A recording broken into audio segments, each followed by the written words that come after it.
Bismillahir Rahmanir Rahim. Alhamdulillah. We are back again speaking on narration and derivation. Al-riwaya wa tafri' and the relationship between hadith and fiqh. And it's a beautiful relationship.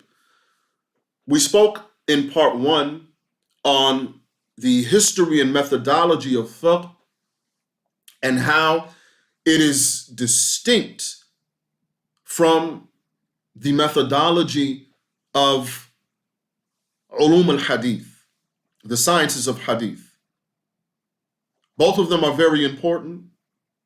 Both of them are complementary to one another, but the fuqaha are looking at the sunnah with a broader perspective than the muhaddith. And that's very important. So now we continue with the madhahib as an institution. They are institutions of ilm, of knowledge. And they are originally based on the opinion of one mujtahid. And the students take those opinions and they build upon those opinions based on their mastery of their teacher's methodology. So when we look at the madhahib, again, we start with the mujtahid. Al-mujtahid al-mutlaq, al-mustaqil, the absolute jurist, meaning he's not restricted by anything. He's independent. The mujtahid extracts from the sunnah, among other sources. He extracts rulings from his understanding of the sunnah in the broadest sense. And based on the opinions of the mujtahid that he's drawing from the sunnah, that he's drawing from a hadith, he can also branch out and begin to apply the meaning of the hadith to other issues for which there is no text. This is called qiyas, but there's another term that we've mentioned as in the title of this discussion, which is at-tafri'. So he takes the rulings that he has extracted, that he has taken from the primary sources, and he has all of these derivative issues that he makes judgments upon. Right? That's called at-tafri', derivation, or branching off from the root, which is the original hadith. That's the job of the mujtahid. And as we said, the students take that from the mujtahid, from their teacher. And what is it the students do? The students mostly are not going to touch the primary sources. That's not to say that they're ignorant of the primary sources, but directly extracting from the kitab and the sunnah, that's what the mujtahid mutlaq is qualified for. But the scholar that is after that mujtahid mutlaq, he's going to look at those rulings of the mujtahid, and just like the mujtahid extracted and then built upon the original sunnah, the scholar of the madhab, with the imam's methodology, is going to now do tafri', derivation, and branching off from the opinions of the mujtahid. So we have a tree of knowledge that branches off. Very important. So the mujtahid extracts from the sunnah and branches off from it, and the madhab branches off from the opinions of the mujtahid. So when we're dealing with a madhab, the reason why it's an institution is because it represents at-tarakum al-ma'rifi, cumulative knowledge. One generation builds and branches off from the other. That's a beautiful aspect of what fiqh is. And as students of fiqh, what we should appreciate about what we are involved in, if we're serious.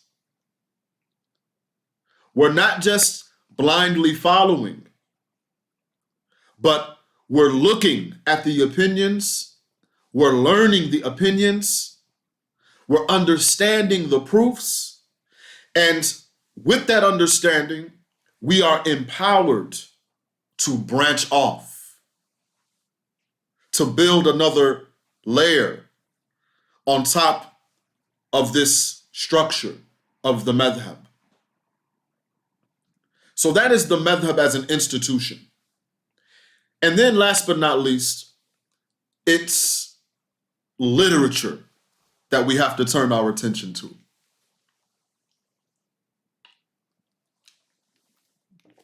Because a lot of times, as students of knowledge, we can get a little confused.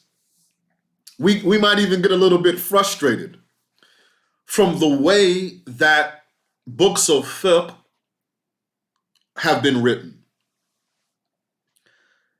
Traditionally, a matan, which is a didactic treatise of fiqh,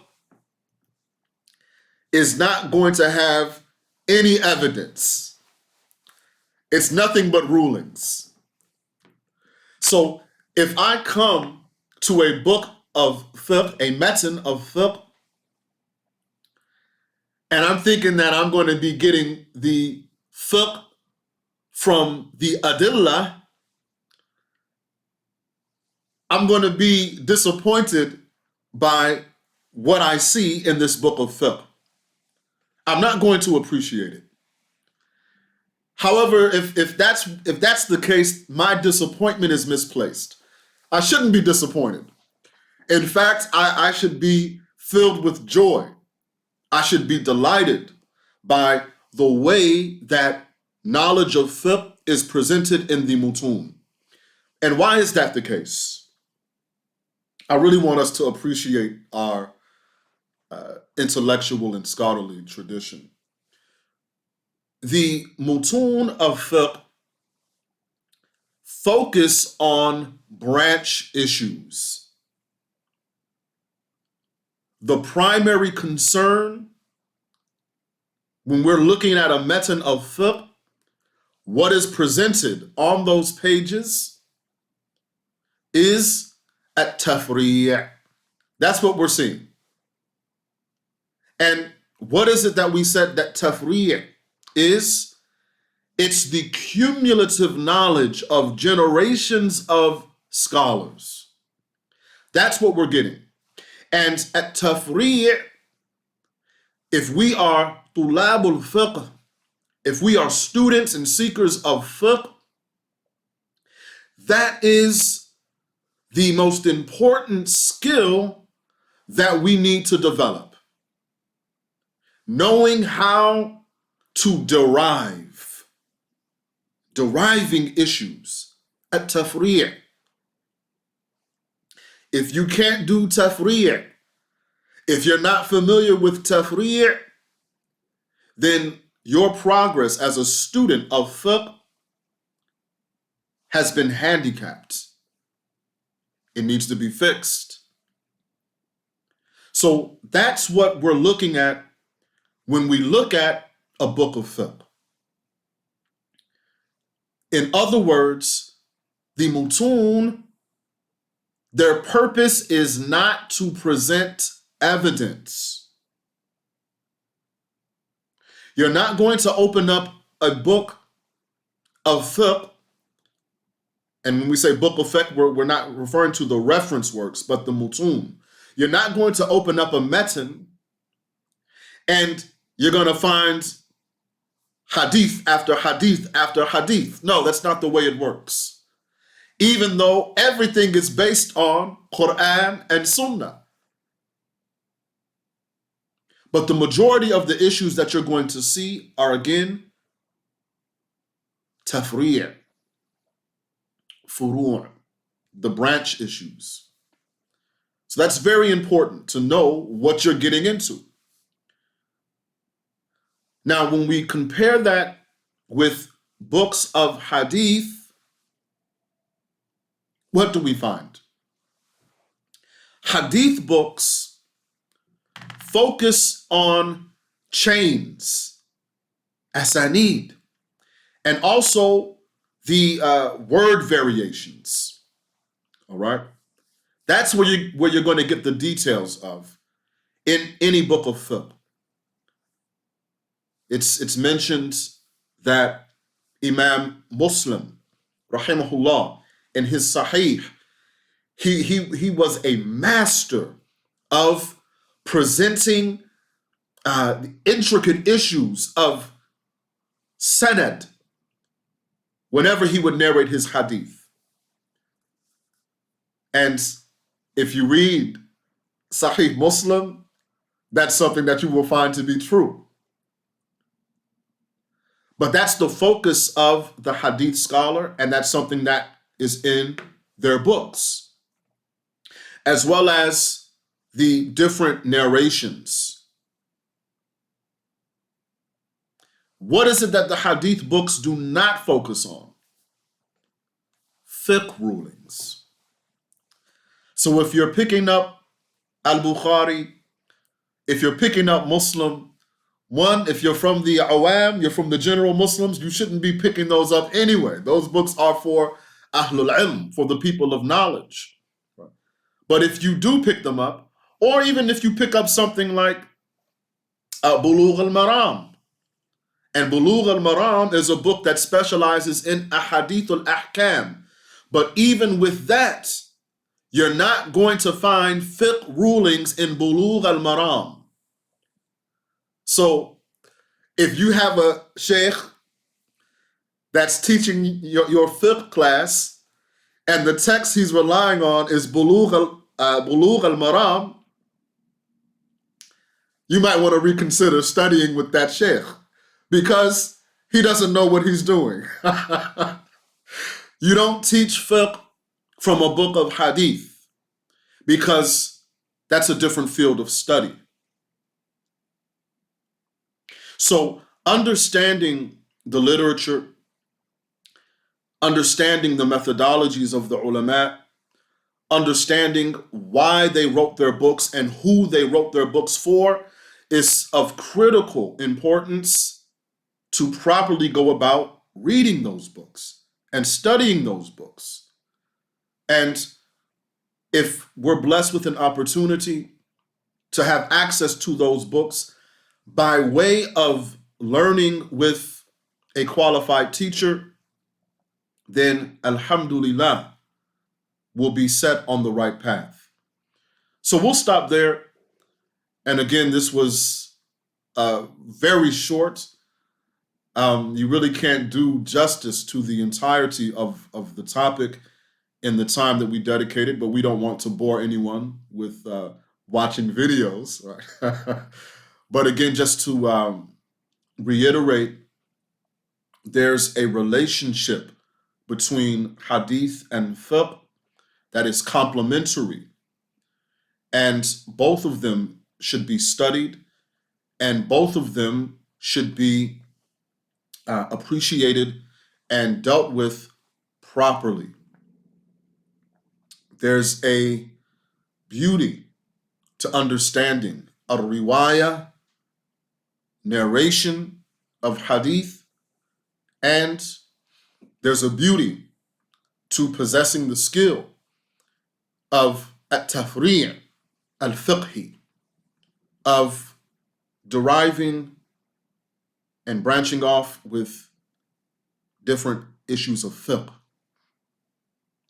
So we'll conclude there and ask Allah subhanahu wa ta'ala to continue to bless us, to be able to teach and serve His religion, to serve tulab al-ilm, seekers of knowledge, and we ask that He make us from al-ulama al-amilin, those that learn and know, and most importantly, practice what they know. And we ask Allah for tawfiq and taysir, wa barakallahu fikum, wassalamu alaikum.